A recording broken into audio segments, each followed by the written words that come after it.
To open your milk cooler, unlock the lid by turning the key so the cam disengages from the keeper.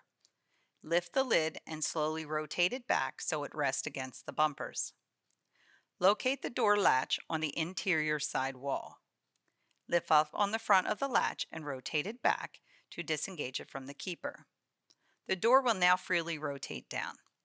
Lower it gently so it rests against the front bumpers. To close, lift the door back into place and rotate the latch to engage the keeper.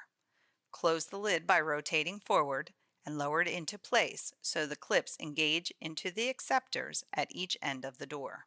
The lid clips and acceptors secure the door so it cannot be opened until after the lid is unlocked and opened. Always close the door before closing the lid.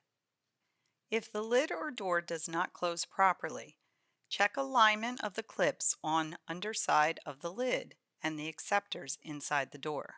To adjust, loosen the screws, move clip or acceptor to position desired, and retighten the screws.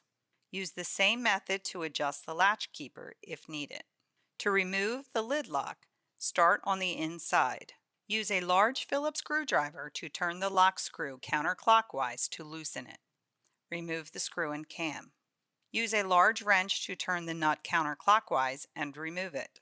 From outside the lid, pull the tumbler out of the hole. To replace the lock, reverse the steps.